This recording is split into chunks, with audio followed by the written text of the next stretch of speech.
Hello everyone, I am Mrs. Roy. I am Mrs. Roy.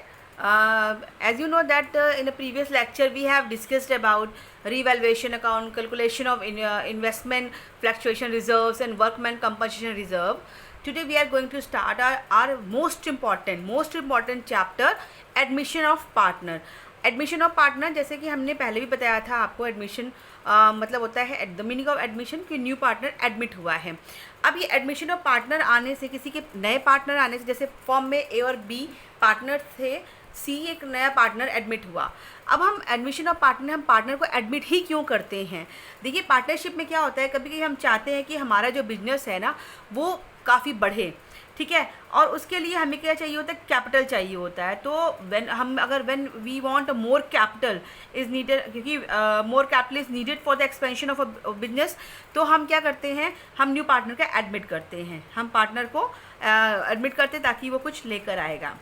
अगर हम ये चाहते हैं, कुछ कभी कभी ऐसा होता है, हमें एक्सपीरियंस पर्सन चाहिए होता है, हमारा बिजनेस चल रहा है बट उतना अच्छा नहीं जितना हमें चाहिए था, तो हमें एक्सपीरियंस पर्सन चाहिए होता है, तो हम उसके लिए भी पार्टनर को एडमिट करते हैं।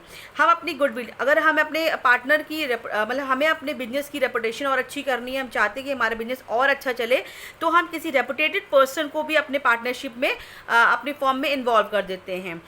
और दूसरा क्या होता है कि अगर हम ये चाहते, कभी कभी हम क्या करते हैं कि हमारे जो वर्कर जो काम कर रहे हैं, एम्प्लॉयज़ जो काम कर रहे हैं, कभी कभी हम उनको भी उनको भी क्या करते हैं, उनको इनकरेज करने के लिए उनको हम ये कहते हैं कि आप हमारे कंपनी में इतने पर्सन के पार्टनर रहेंगे।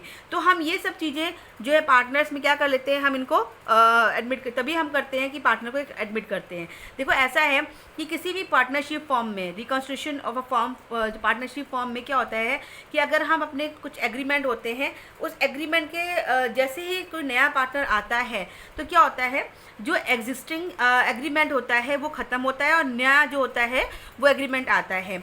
न्यू पार्टनरशिप डीड जो होती है प्रिपेयर करती है एडमिशन ऑफ न्यू पार्टनर में। तो जो ओल्ड पार्टनरशिप डीड होती है वो क्या होती है, वो एंड हो जाती है, ख़त्म हो जाती है जिस दिन हम वो न्यू पार्टनर की एडमिशन दिखा रहे होते हैं। सेक्शन 31(1) के अकॉर्डिंग, जो इंडियन पार्टनरशिप एक्ट है, कि जो new partner can be admitted only the consent of all the existing partner, यानी अगर सारे पार्टनर रेडी होंगे तभी वो पार्टनर जो होगा वो एडमिट होगा, अदरवाइज वो पार्टनर एडमिट नहीं होगा। अब कुछ प्रोसीजर है कि हम जब न्यू पार्टनर का एडमिशन करते हैं तो उसमें हमें क्या क्या एडजस्टमेंट होती है, क्या क्या चीज़ें होती है जो एडजस्टमेंट करते हैं। पहला क्या होता है, जब न्यू पार्टनर को हम एडमिट करते हैं, जैसे कि मैंने आपको बताया था, मैंने आपको प्रीवियस वीडियो में रीवैल्यूएशन अकाउंट बनाना बता रखा है, change in profit sharing ratio किस तरीके से निकालते हैं, सेक्रीफाइसिंग रेशियो कैसे निकालते हैं, आपको मैंने बता रखा है, गुडविल की कैलकुलेशन भी बता रखी है। तो वो सारी चीज़ें जो हमने रिजर्व्स की आपको बताया था किस तरह से एडजस्टमेंट करते हैं, उस सब की ज़रूरत हमें इन एडमिशन ऑफ पार्टनर, आगे पार्टनरशिप में जो क्वेश्चन है उसमें पड़ेगी। तो क्या होता है, जब नया पार्टनर आता है तो हमारा क्या होता है, प्रॉफिट शेयरिंग रेशियो भी क्या होता है, वो चेंज हो जाता है। तो हम क्या निकालते हैं, न्यू प्रॉफिट शेयरिंग रेशियो, यानी ओल्ड रेशियो का उस दिन समय खत्म होता है और न्यू प्रॉफिट शेयरिंग रेशियो जो होता है वो स्टार्ट होता है। कैपिटल ऑफ पार्टनर्स की, पार्टनर्स की कैपिटल दोबारा रीवैल्यूएट करते हैं, पार्टनर्स की कैपिटल चेंज हो जाती है, गुडविल रीवैल्यूएट करी जाती है, प्रॉफिट एंड लॉस एक्यूमुलेटेड रिवैल्यूएट करे जाते हैं, ये मैंने आपको बताया था, रिजर्व्स भी हो गया, और अगर कुछ और दिया हुआ है, स्पेसिफिक कुछ दे रखा है तो हम उसको करते हैं। तो हम आपको कुछ पहले, उसको स्टार्ट करने से पहले हम कुछ एडजस्टमेंट बताते हैं कि अगर कोई नया पार्टनर आता है वो किस तरीके से लेकर आ रहा है, उस हिसाब से कैसी कैलकुलेशन करते हैं। जैसे केस 1 करते हैं, लिखा है P&Q, अगर जो ये केस में समझा उसमें ये है कि अगर उन्होंने कोई इन्फॉर्मेशन हमें गिवन नहीं दी है कि हमें किससे कितना शेयर लेना है, तो उसके अकॉर्डिंग करते हैं। लिखा हुआ है P&Q आर पार्टनर्स 5:3 के, ये ओल्ड पार्टनर थे, कितने थे, ये ऑलरेडी फर्म में थे, कितने, 5:3 के। जो M एक न्यू पार्टनर है, is admitted for the 1/4 share, अपना कितना शेयर लेकर आया है वो 1/4, देखिए इसमें कितना लेकर आया है 1/4 शेयर, और फॉर 25% ऑफ शेयर, 25% शेयर भी 1/4 होता है, 25% का मतलब हो गया 25 डिवाइड बाई 100 कर देंगे तो 1/4 आ जाएगा, ठीक है। तो ये भी 1/4 होगा, दोनों में से कोई भी चीज़ दी हुई हो तो वो हम कर लेंगे। लेकिन उन्होंने ये नहीं कहा कि आपने किसका उन्होंने हमको ये नहीं बताया कि हम किस तरीके से करें। अगर न्यू पार्टनर क्वेश्चन दे रखा है आपको सिर्फ कि ये पार्टनर्स हैं, आपको उससे लेना है, किससे कितना लेना है, उन्होंने कोई इन्फॉर्मेशन नहीं दी है, तो हम किस हिसाब से करते हैं, तब हम दोनों से ले लेते हैं। देखिए, पहले तो हम ये निकालेंगे फॉर्म के, पहले तो हम ये निकालेंगे फॉर्म के पास कितना है। देखिए, P और Q थे, उनका रेशियो कितना था, 5:3 का था, यानी P के पास कितने हो गए, 5/8, क्यू के पास कितना हो गया 3/8, क्यू के पास कितना हो गया हमारा 3/8 हो गया ना, देखिए 5/8 और 3/8 हो गया हमारा, क्यू के पास कितना हो गया हमारे पास 3/8, क्योंकि क्वेश्चन में कहा 5 by sum of the ratio 5 + 3 8, 5/8 3/8 हो गया। अब हमारी फर्म कितनी थी, एम के एडमिट होने से पहले तक हमारी फर्म में 2 ही पर्सन थे, कौन थे 2 पार्टनर्स, पी एंड क्यू। तो उनके अकॉर्डिंग हमारी फर्म टोटल कितनी की थी, 5/8 + 3/8 करेंगे, इनका रेशियो निकालेंगे, देन 8/8 यानी 1। फॉर्म की पूरे कितनी वैल्यूज़ थी, 1 मान लेते हैं। अब हम ये दिखाएंगे कि 1 में से कितना ले गया है, जो हमारा जो न्यू पार्टनर आया है वो पूरी फॉर्म का 1/4 शेयर ले गया, वो लेकर आया है 1/4 शेयर लेकर आया। तो अब हम ये निकालेंगे रिमेनिंग कितना बचा, यानी रिमेनिंग शेयर कितना बचा है। तो रिमेनिंग के लिए हम क्या करेंगे कि टोटल फॉर्म का शेयर कितना है 1 हुआ, तो 1 में से 1/4 माइनस कर देंगे, तो कितना 3/4 जो बच गया है। अब ये 3/4 जो बचा है वो किसके किसके हिस्से में आएगा, पी एंड क्यू के हिस्से में आएगा। तो हम इसको निकालेंगे। टोटल हमारा कितना था, टोटल रेशियो उनका था 5/8, 3/4 फॉर्म का हो गया, तो 5 × 3/4 हो जाएगा आपका, ये हो जाएगा आपका 5/8 × 3/4 कर देंगे इसको, तो ये हो जाएगा 15/24, 15 × 24 हो जाएगा आपका, ठीक है। तो ये हो जाएगा आपका 15 करेंगे, 5 3 से 15, 8 4 जा 32 हो जाएगा आपका। सेम ऐसे इसमें करेंगे हम, ये हो जाएगा आपका 3/8 × 3/4 कर देंगे। देखिए हमने क्या किया है कि 1/4 तो हमारा सी के पास था, हमारे पास जो बच गया था वो हमारा जो 1/4 था वो एम के पास तो था ही था, जो हमारा रिमेनिंग था वो पी और क्यू को डिस्ट्रीब्यूट करना था। तो रिमेनिंग कितना 3/4 बचा, तो 3/4 5/8 तो उनका रेशियो था, उसमें से हम 3/4 जो हमारी फर्म जो बच गई उसमें से इसका इतना हिस्सा इसको मिल गया। सेम वैसे ही क्यू को मिल गया। अब हमारे पास एम जो था वो 1/4 आ गया।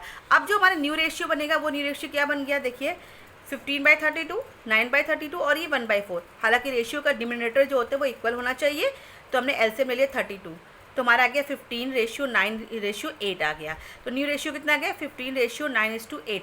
ये तब हम करेंगे, ये कैलकुलेशन तब करेंगे जब हमें ये गिवन नहीं दे रखा है कि हम किससे कितना लेंगे। तो हम जो है हम क्या करते हैं, हम टोटल फॉर्म में से ये मान लेते हैं कि पूरा 1/4 वो लेकर पार्टनर्स लेकर आया है, ये हमें क्वेश्चन में गिवन नहीं दे रखा, तो हम ऐसा करेंगे, ठीक है। तो ये था हमारा फर्स्ट केस। सेम ऐसे ही हमारा सेकेंड केस है। सेकेंड केस में थोड़ा दूसरा टाइप का क्वेश्चन है, ध्यान से देखिएगा। सेकेंड केस क्या होता है कि पी एंड क्यू जो हमारे रेशियो है 5:3 के, पी और क्यू का जो रेशियो था वो हमारा 5:3 का था। तो देखिए इसमें दे रखा है कि पी और क्यू ऑलरेडी नेक्स्ट केस है, पी और क्यू 5:3 का था। एम इज एडमिटेड फॉर 1/10, ध्यान देखिएगा 1/10 which he acquires equally, question में गिवन दे रखा है which he acquires equally from P and Q, यानी जो एम आया है वो अब 1/10 पी और क्यू दोनों से ले रहा है। ध्यान देखिएगा उन्होंने दे रखा है एक्वायर इक्वली, अब वो दोनों से इक्वली ले रहा है। तो पहले हम ये निकालेंगे कि जो एम आया है वो पी से कितना ले रहा है और क्यू से कितना ले रहा है, ठीक है। तो उन्होंने बोला कि एम जो हो रहा है दोनों से इक्वली ले रहा है। इक्वली का मतलब होता है हाफ, बराबर दोनों का हाफ ले रहा है। तो जो हमारे पास एम था वो कितना लेके 1/10, तो 1/10 का हाफ पी से, 1/10 का हाफ क्यू से, तो कितना आ जाएगा 1/20 + 1/20, ये आ जाएगा आपका 1/10 आ जाएगा। अगर देखा जाए तो 1/20 ले रहा है आपसे किससे, पी से, और 1/20 किससे ले रहा है, क्यू से ले रहा है। क्लियर है, क्योंकि उसमें लिखा हुआ है कि इक्वली एक्वायर करा था पी एंड क्यू से। अब हम पी का शेयर निकालेंगे। देखिए पी के पास कितना था 5:8 था, तो 5/8 हुआ, उसमें से एम ने कितना ले लिया 1/20 ले लिया, कितना बच गया उसके पास, हम रेशियो एलसीएम निकाल के इसको निकाल देंगे 23/40 आ जाएगा। सेम हम क्यू से करेंगे। क्यू के पास टोटल था हमारे पास, क्यू के पास टोटल था 3/8, सॉरी यहाँ पर होगा 3/8 था, ठीक है 3/8 था, और उसमें से उसने कितना ले लिया 1/20 ले लिया, कितना बच गया हमारे पास, हम वो निकालेंगे 13/40। अब हम क्या निकालेंगे इसका न्यू रेशियो, ये हमारा न्यू रेशियो आ जाएगा 23/40, 13/40 और 1/10, इनका हम रेशियो निकालेंगे। ये क्या था, देखिए मैंने अभी आपसे आज 2 केस, इस वीडियो में मैंने 2 केस डिस्कस करे। पहले केस में क्या था, पहले केस में ये था कि हमें ये नहीं पता था कि वो किससे कितना शेयर ले रहा है, तो हमने क्या किया, जितना लेकर आया था वो फॉर्म में से माइनस करके हमने निकाल लिया था कि वो कितना शेयर ले रहा है। सेकेंड वाले में क्या है कि हमें ये पता है कि वो किससे कितना ले रहा है, यानी इक्वली ले रहा है हमारा पी एंड क्यू से, एक्वायर करके 1/10 पी और 1/10 क्यू से ले रहा है, तो हम उस हिसाब से क्वेश्चंस को निकाल लेंगे। अगर इन्फॉर्मेशन नहीं दी गई है, कोई भी इन्फॉर्मेशन हमें नहीं गिवन दे रखी है, तो हम केस फर्स्ट को लेके करेंगे। अगर हमें ये उन्होंने बताया है किससे कितना एक्वायर करा है, या स्पेसिफिक थिंग्स को लेके बताया है, तो हम केस 2 को सॉल्व करेंगे।